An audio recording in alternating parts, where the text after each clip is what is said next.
Through the power of this community, Simon was able to close his reception desk through a more efficient communication process delivered over the internet.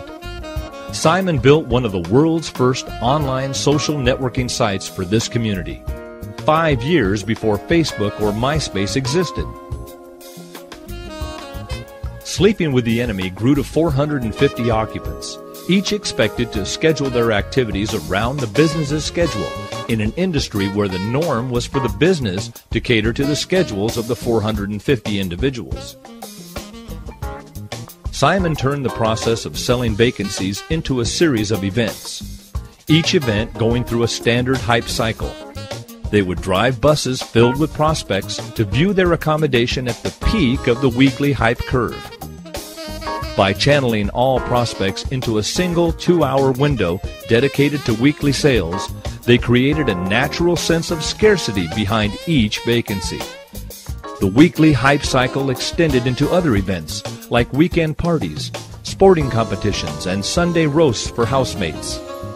The weekly entertainment schedule connected to monthly events like harbor cruises and house championship parties. These events connected seasonal events like Australia Day parties, Christmas and New Year's Eve parties.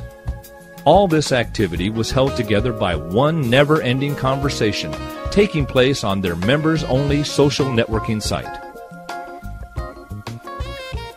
This revolving conversation would travel the world with his customers who remained a part of it years after living in one of Simon's properties. Generations of customers shared a common bond, a unique experience that could only be appreciated by other members of the Sleeping with the Enemy tribe. There's nothing on the planet like this, seriously. Here you get to meet people and you get to know them a lot more than in hostels, because people come and go in hostels all the time, and people stay here for long term, like at least a month, so you really get to know them. By syndicating news about events that old and new customers alike were emotionally connected to, the brand was always on the audience's, clients', or ex-clients' minds. There was always something exciting happening for the people living the Sleeping with the Enemy lifestyle. By feeding this transient community common interest stories, Sleeping with the Enemy ex-housemates remain loyal to a brand they always felt a part of years after leaving it. This never-ending conversation spread throughout the world, drawing new prospects into the business community through the extended social networks of old customers. The business's bi-weekly sales tours simply became a part of the hype cycle. Sleeping with the Enemy traded at 99% occupancy year-round, with 67% of all sales coming through word of mouth.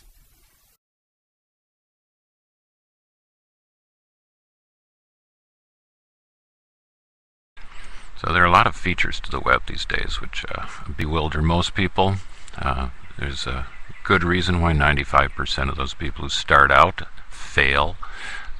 It's easily challenging to anybody, and for most people who are just getting their feet wet, becoming acquainted with the web, it's going to be overwhelming. So starting right is probably the best reason to begin with social traffic.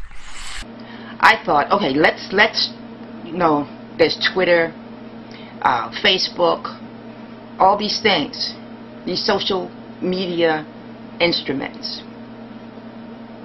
How do I use them? Individually, no problem, right? Wrong.